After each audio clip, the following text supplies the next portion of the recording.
Basic Brewing Radio is sponsored in part by the American Homebrewers Association. Learn how to ferment mustard, make pickled peppers, and bake the best boule with a free copy of The Fermentation Kitchen by Gabe Toth. Use promo code KITCHEN to join or renew your American Homebrewers Association membership by September 30th to claim your free book, a $19.95 value. Visit homebrewersassociation.org/basicbrewing to download a free recipe from the Fermentation Kitchen to learn more about this limited time offer. homebrewersassociation.org/basicbrewing.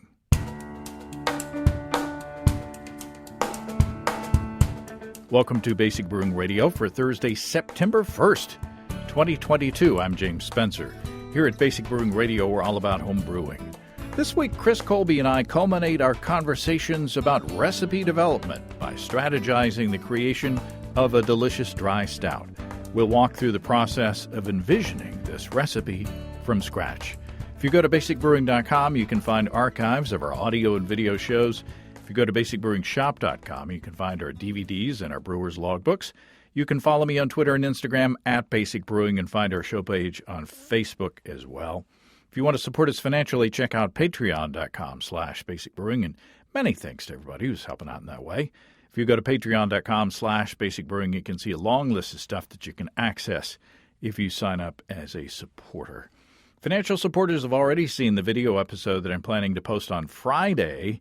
It's about my cream ale fermented at basement temperature with Imperial's Kviking. I usually ferment Kvike hot outside on the porch. But I decided to do something cool this time. Literally. It's a super simple beer and perfect for this time of year. Steve and I also shot 3 other episodes that same day. Pale ale that Steve brewed with Kvike, a mead that he made with Imperial's hybrid strain Capri, and a simple mead that I made from local honey that I flavored with tinctures and made Steve guess what they were. And I'm not going to tell you if he guessed or not. And we're planning more fun video stuff. Our friend Matt Giovanisi brewed the American Amber Ale that he and I collaborated on with his latest recipe development episode. And Matt's planning to send us some cans of his beer so that Steve and I can taste it for the video show and for the audio show, too. Really looking forward to that. Out of all those, I was really interested in tasting the mead that Steve made with the I-22 Capri from our friends and sponsors at Imperial Organic Yeast. I don't think I'm spoiling things to say that Capri had no problems fermenting the honey must. And I'll save our tasting notes for the video episode in a few weeks. Steve is really proud of that mead, and rightfully so.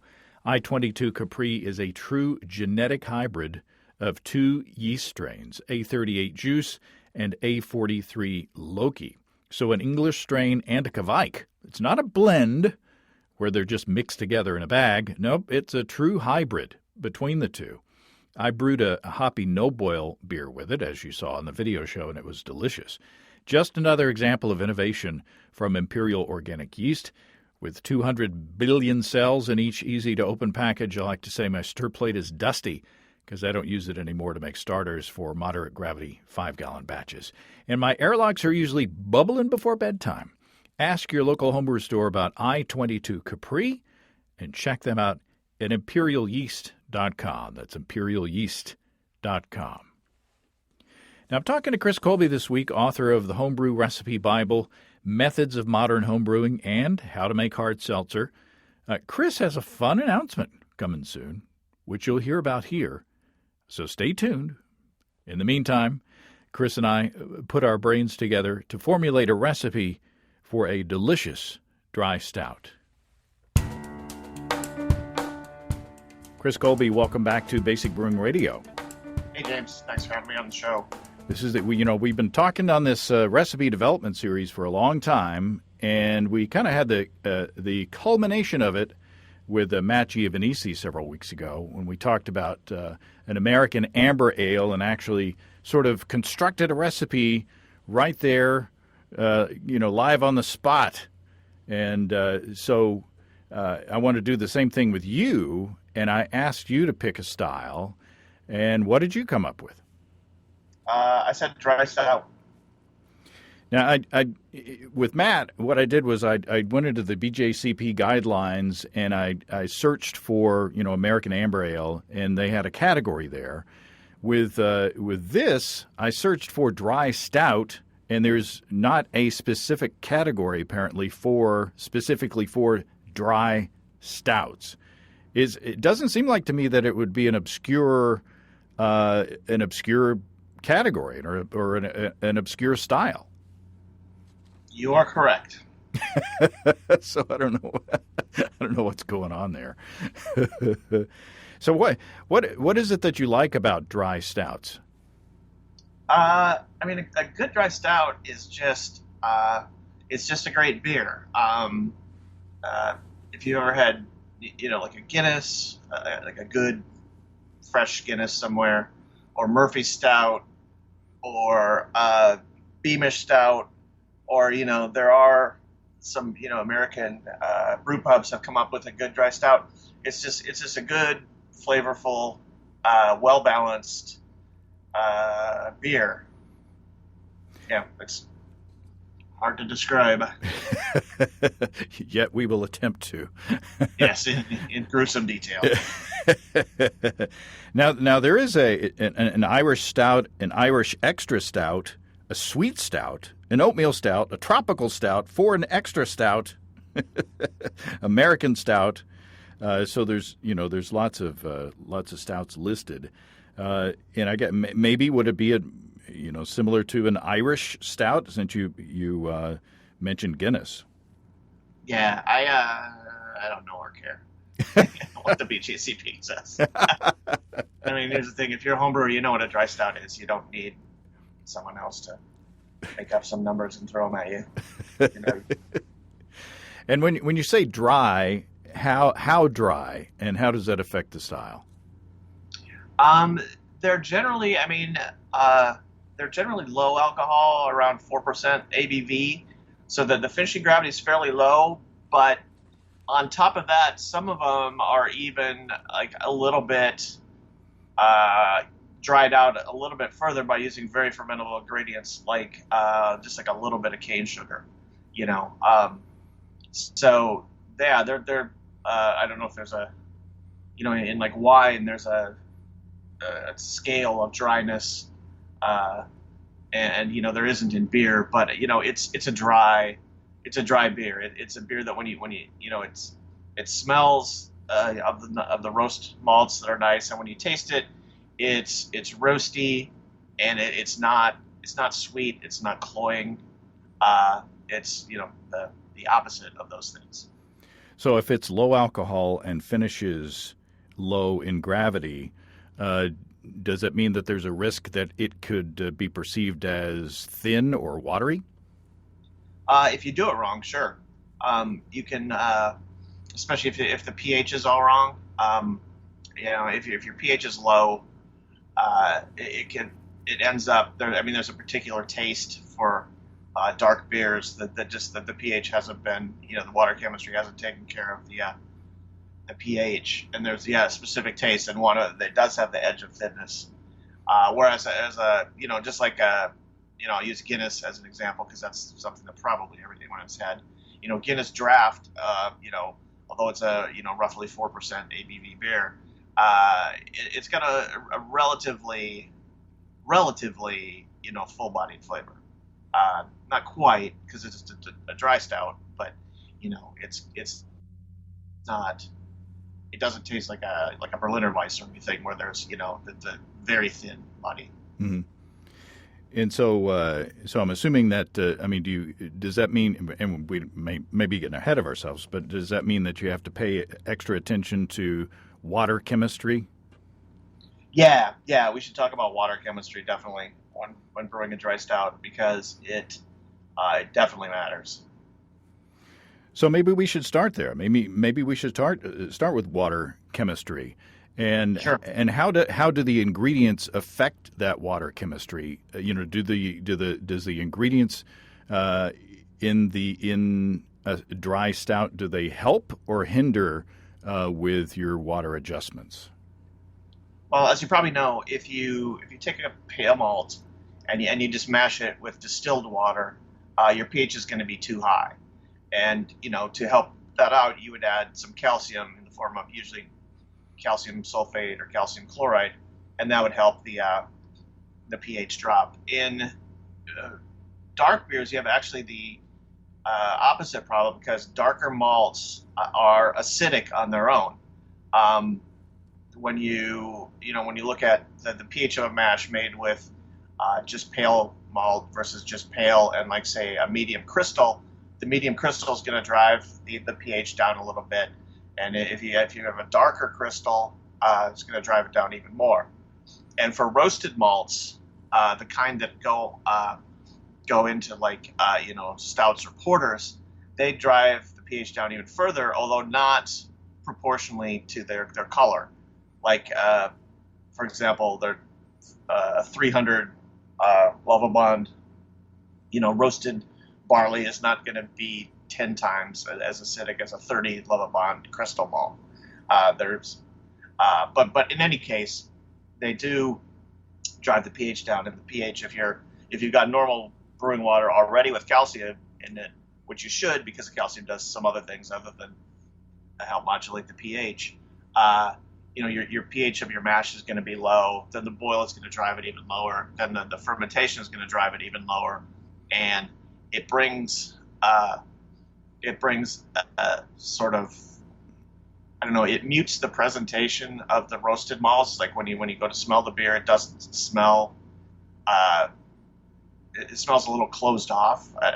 It's hard to describe, but just the roasted doesn't come through nice and strong. Whereas if you're in the right pH window, which it's fairly wide, it's not like you have to hit some entirely narrow target, but if you're in the right range, like your beer will just smell very, very roasty and in a very pleasant way. And what's the range that we're shooting for? You basically want when you finish your boil, it would be nice if the pH was around 5, and then from there, so if it's 5.2 in the boil, or I'm sorry, in the mash, or between 5.2 and 5.4, so anything in there is pretty good. But then the boil will drive it down to about 5, and from there the fermentation should not push at that point shouldn't push the pH too low. Yeah, I guess I should probably like a lot of things. I should probably pay more attention to pH in my beers. But unless I'm doing like a kettle sour or something, I usually don't. Do you take pH readings every time you brew? Pretty much, yeah. I've got one of those little handheld pH meters, and I mean, I was chemistry. One of my undergraduate majors was chemistry, so taking the pH is something that I would do. I mean, really, once you've done it a few times, you should, you could skip it on some brew days because it's, if you're adding the same amount of, if you're treating your water the same way and then you're using the same recipe for the beer, it should be fine, but never hurts to check. Sure. Now with Matt, the American Amber Ale example, I had Matt actually go into the brewing software that he uses, to kind of build the recipe as we went along, and we kind of talked about the numbers that he was seeing on the screen, as we went. You use brewing software, but it's one of your own design, right? Yeah, well, it's a spreadsheet, yeah, and I made it myself. I've also got beer. I can't remember. I've got one of the commercial software packages too, and it's cool. But it's just when I've done my own spreadsheet, I know what exactly the spreadsheet is calculating and how to, if I want to muck with it, I know how to do it. Yeah, there's lots of examples or lots of different brewing software out there for free and paid, and different different levels of benefits, whether you pay or not. But it's all kind of similar. It all adds up to the same. if you don't pay for it, all the recipes come out as brown ales.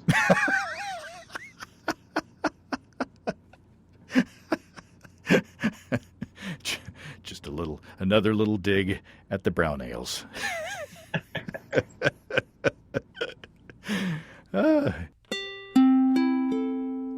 Our sponsors and friends, Ricky and Kelly from Groenfell and Havoc Meaderies in Vermont, say the fall seasonal Wild Hunt is shipping very soon, maybe by the time you hear this.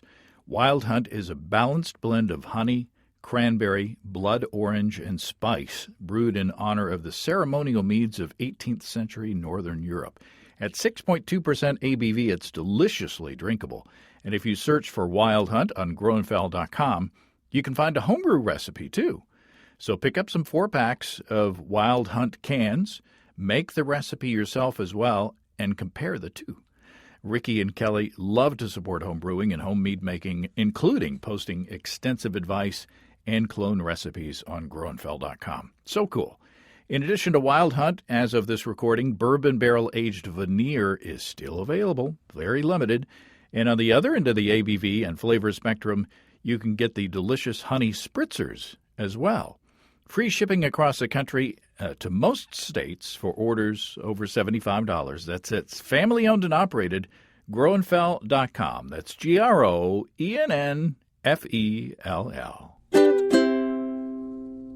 So do you have your spreadsheet open right now, Ian, as we speak? I do, in fact.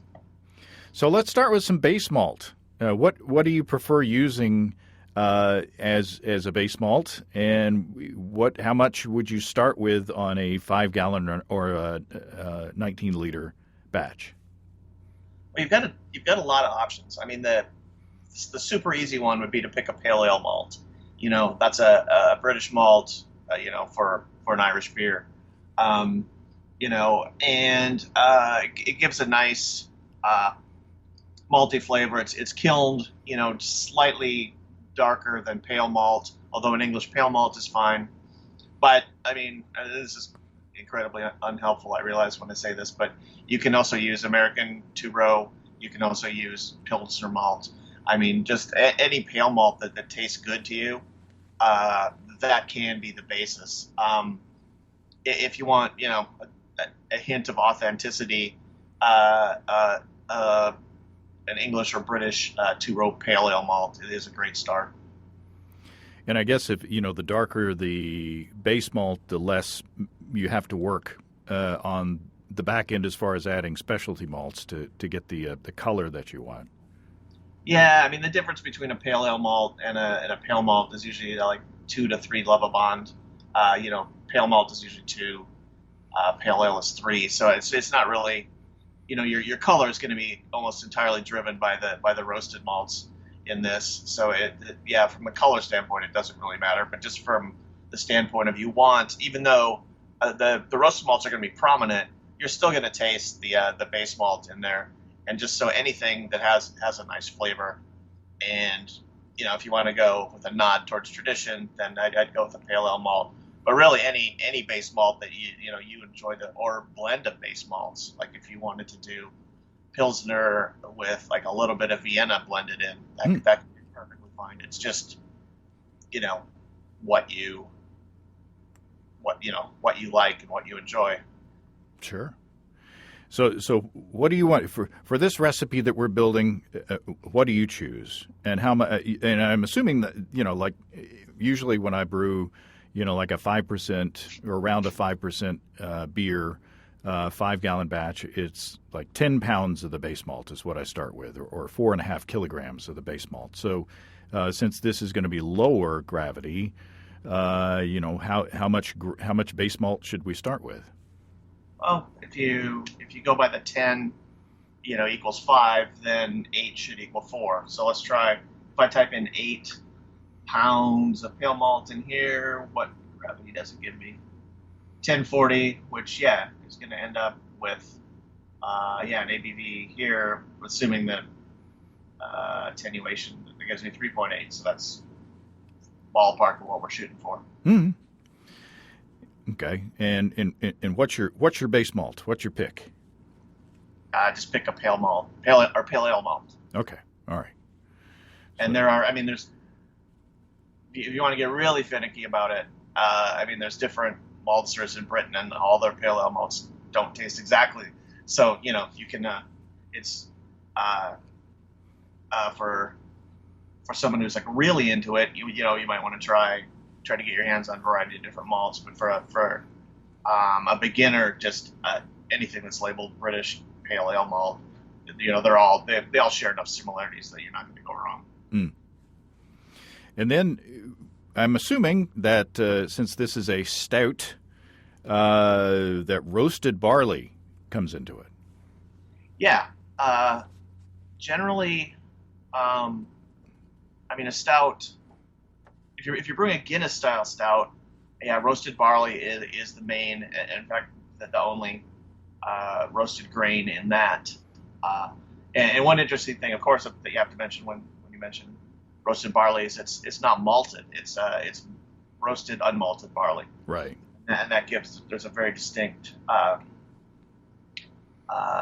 aroma that comes with beers you brew that differs from roasted malt at the same level bond, and also difference in colors in the head or foam.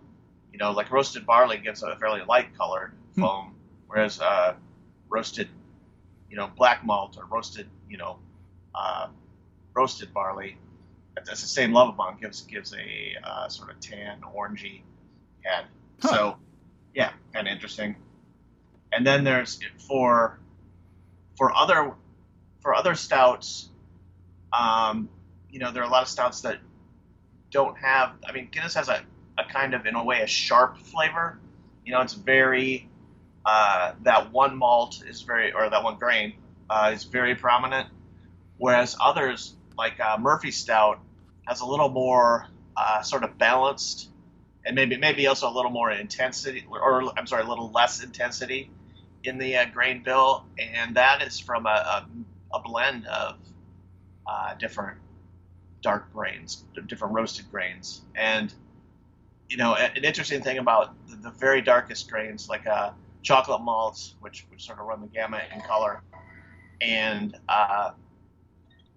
then roasted barley and roasted malt, or roasted malt or black malt, those all blend really well. Like I do, I've brewed a variety of porters and stouts, and a lot of them have all three of those in there, just blended to a different consistency. Like if I'm making sort of a Guinness style stout, it's going to be very heavy on the roasted barley, and very little roast malt, very little chocolate. Maybe like 14 ounces of roasted barley, and then maybe like 2 of black malt, and maybe like 1 of chocolate, or something like that. It doesn't have to be that exactly.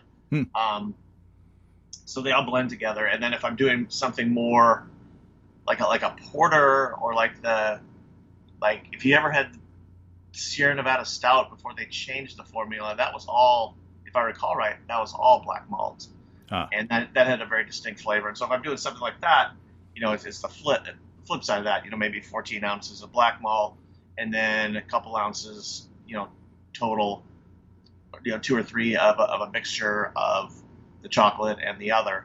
Whereas if I'm brewing a kind of stout that's, more Murphy's like, I bump the chocolate malt up quite a bit.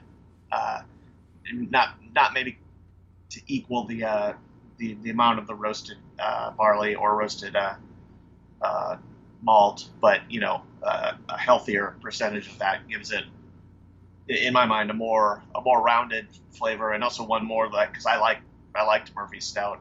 I can't seem to find it anywhere anymore here, but yeah, it's a good dry stout. Now, is there a difference in fermentability between roasted barley and a roasted malt of the same color?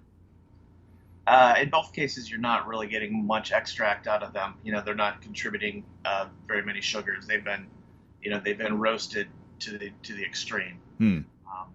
So if there is, it's tiny, and on a homebrew scale, no, I wouldn't worry about it. I never have, at least. Maybe I should. And I'm assuming, And I like worrying about stuff. I don't want to relax, have a homebrew. I want to get out a spreadsheet and look over every aspect and worry about every last thing and try to do it right. But that's just me. you need to make your own bumper sticker. Yeah. No, I've always said if it makes you happy to stress up, just to sweat the details and stress out about stuff, then do that.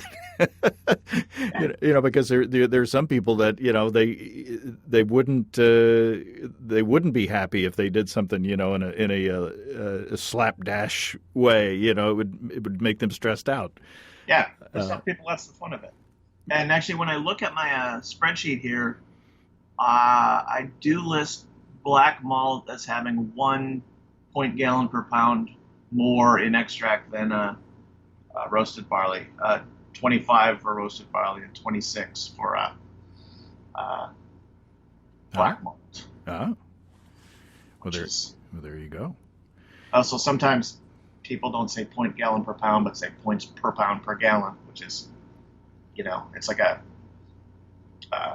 fraction with 3 levels, which is not how you do it. Just why I simplify it to point gallons per pound. And I'm assuming since this is a dry stout, that crystal malts are right out.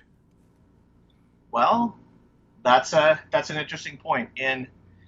In dry stouts that have, and like Guinness doesn't have any crystal malts, but Murphy's did. Not a lot. In the example that I put in my book, Homebrew Recipe Bible, it has 2 ounces of caramel malt in it at 80 Lovabond. So for a 5-gallon batch, that's just a little, but you actually notice it because there's you taste the roasted barley and that's sort of on one plane, and then you taste the base malt, which is on another, and then but you can taste a little bit of a hint of caramel in there, just like you can in Murphy's, and yeah. Huh. So that's again, it's a good point in that you're trying to brew a dry stout. So like the more and more like crystal or caramel malt that you add, the more you're sort of working against the dryness of the beer. Mm-hmm. And there are ways around that. Of course, you can add, for example, like in the one I have in the book, I add there's 12 ounces of sugar, just cane sugar, in the beer too, and so that more than counteracts the 2 ounces of caramel malt in there. Yeah. Whereas in like a Guinness, you wouldn't. It would just be the pale malt and then the roasted barley, and then just a reasonably low temperature mash, within the normal saccharification range. Okay. So let's hit the spreadsheet. We got 8 pounds of our pale malt in there. What are we going to add, and how much of the specialty malts and/or grains? I'd say let's add a blend of roasted barley, roasted malt, and chocolate malt. Okay. Maybe like just for an initial spitball here, let's go with 12 ounces of roasted barley at 500 Lovabond. So 16. So that's 0.75 pounds of roasted barley. And let's go with like 3 ounces of chocolate malt at like 350 grams chocolate malt.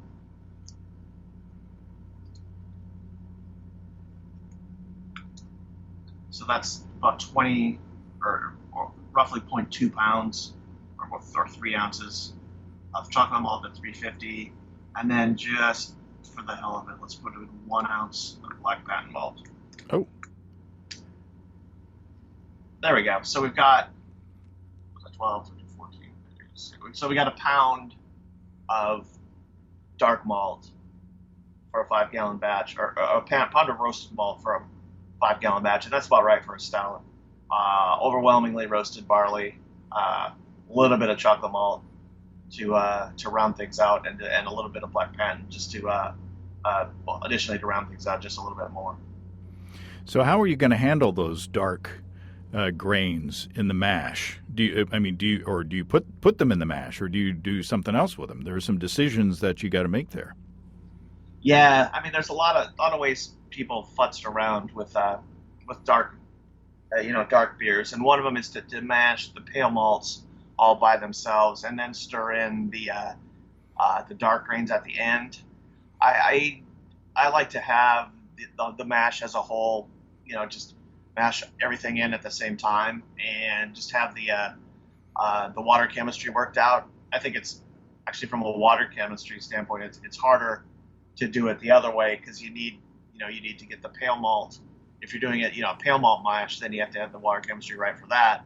But then you've got to think of the water chemistry on the dark malts, that when they're blended in, that then it's all coming out okay. And then it takes time for all the minerals to sort of dissolve. Some of the carbonates that you would use are slower to dissolve. So yeah, I just mash it all together. Mm. I will on occasion grind the grains separately, because dark grains, given how long they're roasted, and then they're usually started, or sometimes started from smaller kernels as well. They're smaller, and it's easier for them to just sort of run through the mill without getting crushed. And so some home brewers, and sometimes, depending on how lazy I feel or not, will tighten up the mill gap and run the dark grains through, and then loosen it up to where their normal setting for pale grains. And one benefit of doing the dark malts first, or the dark grains first, is that then you could run your lighter colored pale malt through there and kind of clean your mill. Yeah. So a little bit of practical advice there. A little bit of practical. One thing I definitely don't do, and I see this recommended a lot, is some people additionally, like, they quote unquote cold steep their roasted grains, or I've seen this in coffee beers too. And my opinion, which is of course strident and obnoxious, is that if you don't, because they always say, well, this mellows them out or makes them smoother. It's like, if you don't like roasted things, don't put roasted things in your beer. Don't take like coffee or roasted malts and then do a cold water extract of them, which doesn't extract the parts that they've been specifically roasted for. Just use like a lower level chocolate, or skip it altogether. But that's just me. I think the only time that I remember doing a cold steep, or wasn't even a cold steep. I did a hot steep of some darker specialty grains.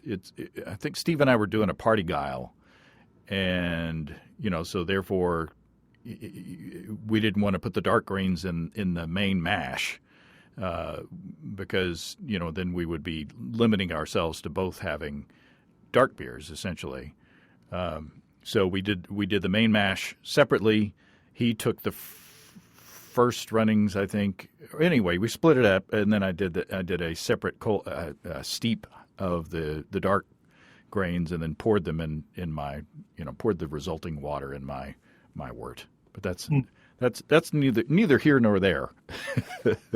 So I did a beer once that was like a stout or porter, but it was only like 5 to 10 times more roasted malt. It was like super concentrated, and the hopping was pretty high too, with the idea that I could take any pale beer I had, make about a 1 to 4 dilution, or 1 to 9, I can't remember, it was somewhere in there, and then suddenly you'd have like instant stout. And it needed some work.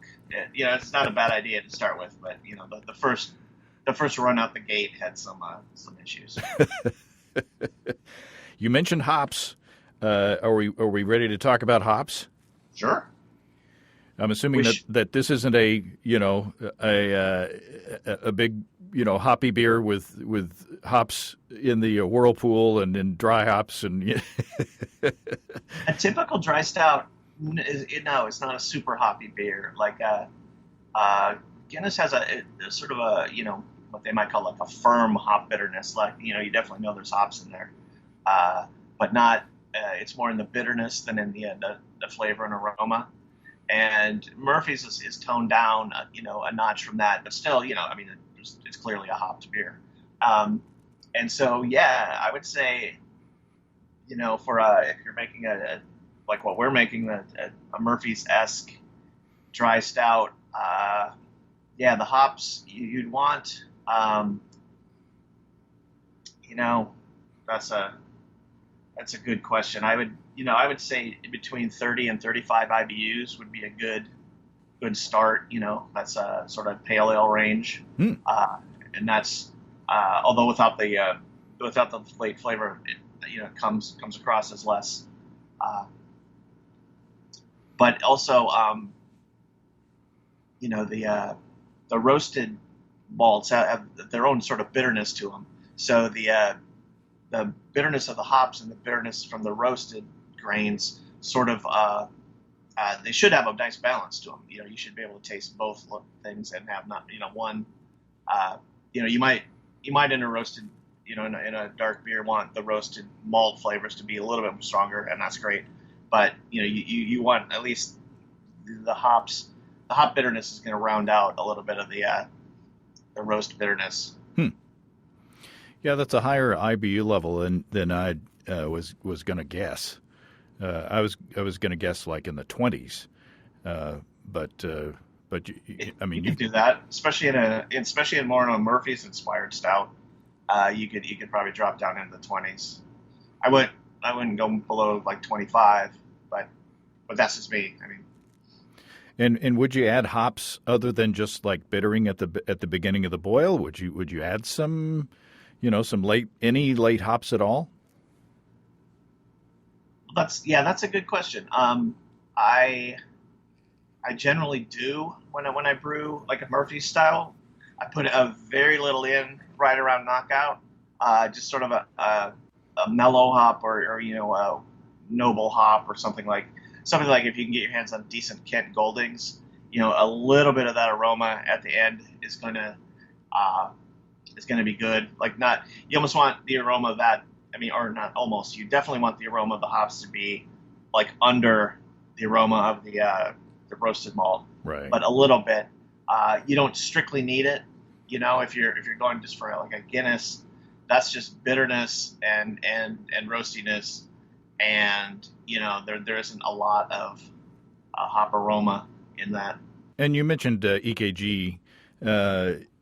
Does it matter as much since you're only using hops for bitterness? Does it matter as much what hop you use? Yeah, I think it does. I mean, I've heard a lot of people say like, oh, if you brew a dry beer, or not a dry beer, but if you brew a roasty beer, it doesn't really matter what the bittering hops are. No one's going to be able to taste it. And I sort of disagree. I mean, it's the varietal character of the bittering hops in a roasted beer are going to be obscured a bit because there's the roasted flavor, which is sort of competing. But you can tell, and I would say just use any you take your brewing experience and think about what the characteristics of various bittering hops are, and just think like, would this work well with a roasted beer? Like for my porter, I use Northern Brewer because that has, or it's described as having a sort of minty character to it, and it kind of sort of does, although not it's not really a spearminty, a pepperminty, that kind of thing. But there's a minty and that works well with roasts. So like Northern Brewer is one of my favorite hops to use with a porter. And for dry stouts, I mean, basically any relatively neutral high alpha hop would work well. I tend to use like the English versions just because it's an English beer. But you could use like Magnum or something, or you could pick an American variety of high alpha hops as long as it's not super piney or that doesn't have a strong varietal characteristic that's going to seem out of sorts in into dry stout. Steve and I are planning to attend the Tulsa Craft Beer Invitational on Saturday, September 10th in the parking lot of our friends and sponsors Desiree and Dave of HighGravityBrew.com. Susan and I went last year, had a blast, and recorded a show there, you may remember. It's incredible how far Oklahoma craft beer has come. You'll find delicious beers at the festival, including Eleanor Eve Saison, a table saison brewed with juniper berries from Welltown Brewing, Dog Soldier Double IPA from Skydance Brewing, and Prickly Heat Blonde Ale with prickly pear puree and green chilies from Pippin's Taproom at High Gravity. And while you're in the parking lot, you can check out the extensive inventory inside at High Gravity, including the fabulous Warthog electric systems. You can find tickets to the Tulsa Craft Beer Invitational at TCBI Beer. And as always, you can find Desiree and Dave's awesome store at HighGravityBrew.com. That's HighGravityBrew.com. In the spreadsheet, let's go traditional. What do you say we use something like East Kent Goldings? Sure. And what's the alpha acid listed? I mean, it's gonna vary. Planting. Goldings are usually right around 5. Yeah. Yeah. So I mean, year by year, it's gonna and location. Where you buy them and where they're from and all that stuff. It's gonna differ. Refer to your packaging. Yes. So how much would you put in for? So just typing in as a starter, 1 ounce at 5 gets us just short of 20. Oh. So let's try 1.5 and see where we get. What's that? And an ounce is 28 grams. Yeah. Apologies No worries. for people in the sane world. 42.5 grams. It's the same as 1.5 ounces. Yeah, and that gets us to 28 IBUs, which, that's ballparking it. That's pretty good. Yeah. I've gotten to where I like to use a whole, unless I'm doing a small batch, for 5-gallon or 19-liter batches, I tend to use whole ounce increments just because, I'm sick of having like 20 half-used or bags of hops in the freezer that are just going to go bad after a while. 2 ounces gets us to 37. Oh, that seems a lot. That's a little too high. Yeah, that seems a lot. Maybe you could put that extra half ounce in at the end of the boil, or like 10 minutes before the end of the boil, or something. Yeah, or if you go 1.75 ounces, which is essentially 50 grams, that gets us to 32, and then you could use that last little bit at the end of the boil. Yeah. 2, 5, and 5. There we go. There you go. Wow.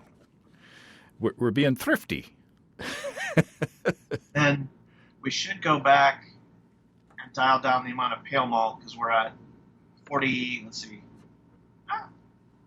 We're at only an OG of 43, which gives us 4.2%.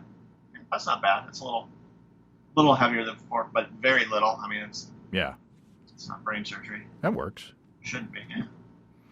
And then yeast. A nice Belgian yeast, right? Yeah. Hefeweizen yeast. Kvike yeast, yeah. Well, Kvike might work, actually. No, it's not. Well, I don't know. It depends on what temperature you ferment at. I did a cream ale. This is a spoiler for the video podcast, but I did a cream ale that I fermented in my basement with Kviking from Imperial at 72 degrees Fahrenheit, which is 22 C. And boy, is it clean. It took 4 days to ferment as opposed to, like 1 or 2, which is, I usually ferment Kvike out on the hot porch at 100 degrees Fahrenheit, 37 C. But fermenting the Kvike at a cooler temperature really it was super, super clean. That's neither here nor there. But anyway, so I'm assuming a British ale yeast. that will do a great job. I mean, one nice thing about fermenting a dry stout is with the low ABV, the yeast. If you pitch in a normal amount, you aerate reasonably and hold the fermentation temperature in either the sort of mid range or high mid range, or slightly above that of the yeast fermentation profile. It's gonna perform very well. It's not going to be stressed. And really, all you need to do is pick a strain that gives you the ester profile you want. If you want sort of very clean, you could use something like American 1056 or US05 or WAP001, the Chico strain. And if you're looking for more esters, just look for any British ale strain that has good attenuation. If you're going to use like the Fuller's strain, which is what is it, WLP002 or 1968, that's probably not the best choice for the stout because that tends to drop out early. But pick there's a White Labs strain called dry English ale, and that's sort of like, well, oh well, problem solved. That's a bit on the nose. Yeah. If Steve were here, he would have made an Esther Williams joke by now, but that's are you also, I mean, they used to, White Labs and Yeast used to and probably still do have Irish ale strains, and again, probably can't go. I've never actually used those, but I'm sure you can't go too far wrong with that. But just pick a British strain that you like and delivers an amount of esters that you think are going to work well in a dry stout. A little bit of a fruity estery aroma is good. Like too much is just sort of wrong. But yeah. And then you will have a very nice fermentation. Just if you make the appropriate size yeast starter, the low gravity of the beer, the fermentation will go, just perfectly. And fans of the podcast are wanting me to say, that I haven't used my stir plate to make a starter in a while because, I would pick a yeast strain from Imperial Organic Yeast, but I have they're sponsors of the show. Sure. And I'm really happy with them. So what else? I mean, we already talked about water. You gave me a cheat sheet here, and you listed under other.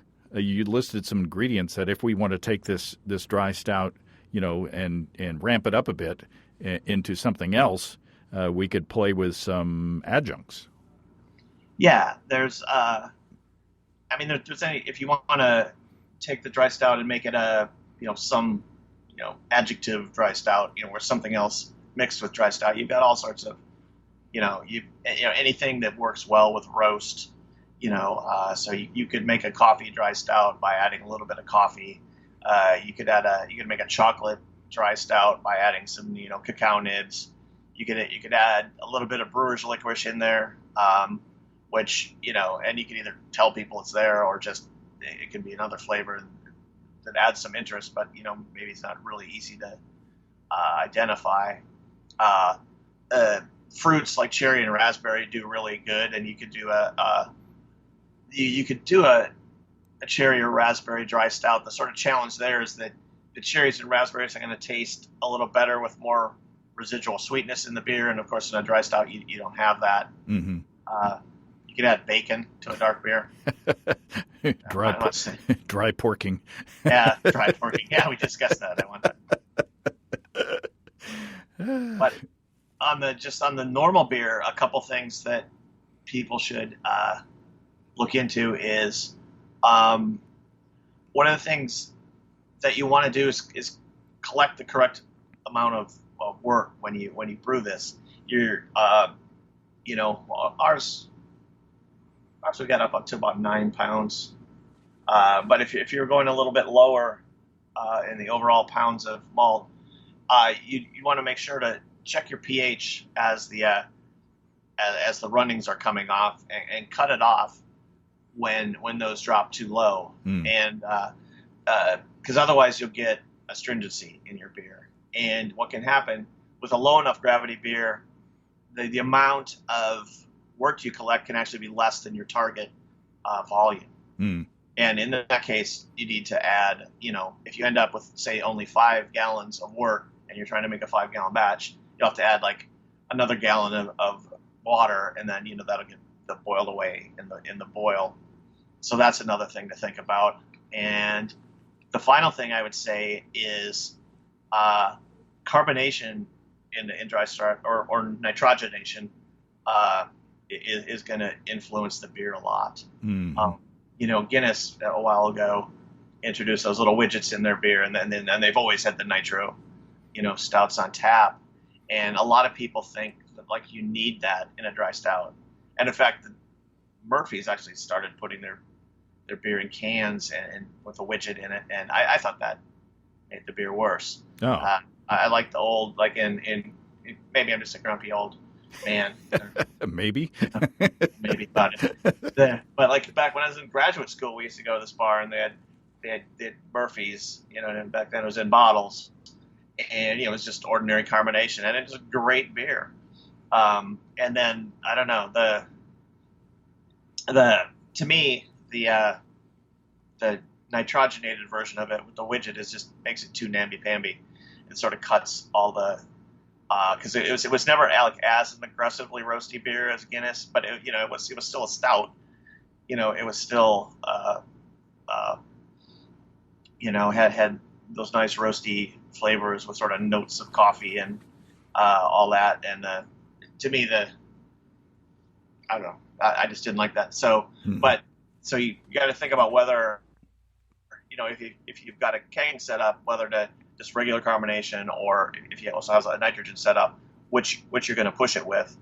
And then there's also the level of carbonation, and the standard 2.5 to 2.6 volumes of CO2 that go into most American craft brews and also American lagers.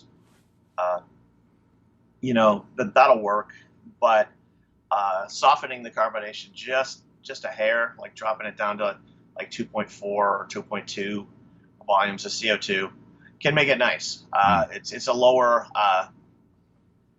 with the lower gravity overall and the lower finishing gravity, having it excessively fizzy can make it seem drier and thinner. So a little bit of it still needs to be carbonated, but just lowering the carbonation a little bit can help you get the balance right. Huh.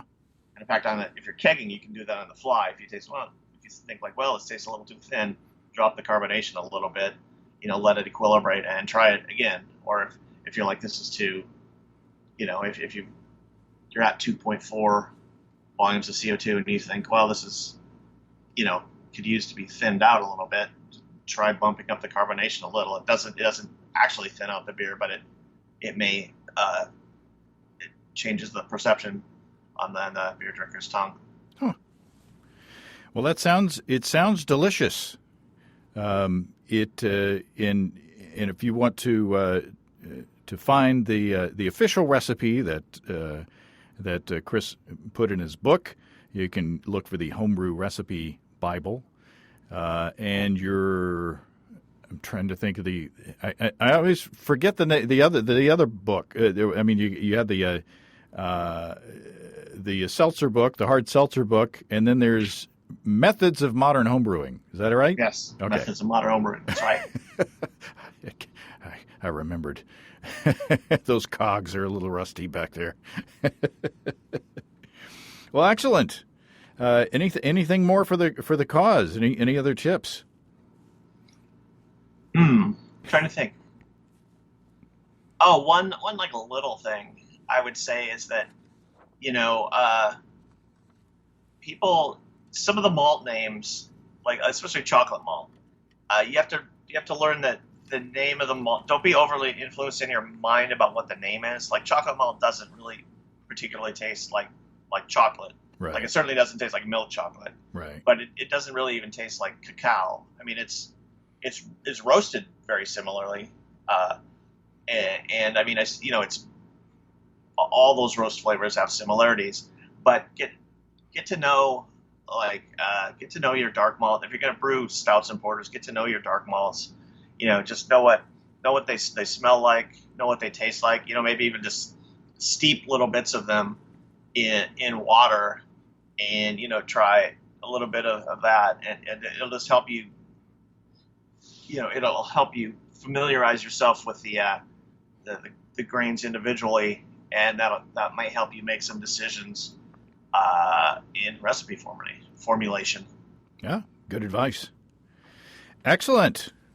Well, it's been a long time since we got together, and let's not wait so long next time. And you'll have to think about another style that you want to develop a recipe for on the fly, and then we'll get back together and talk again.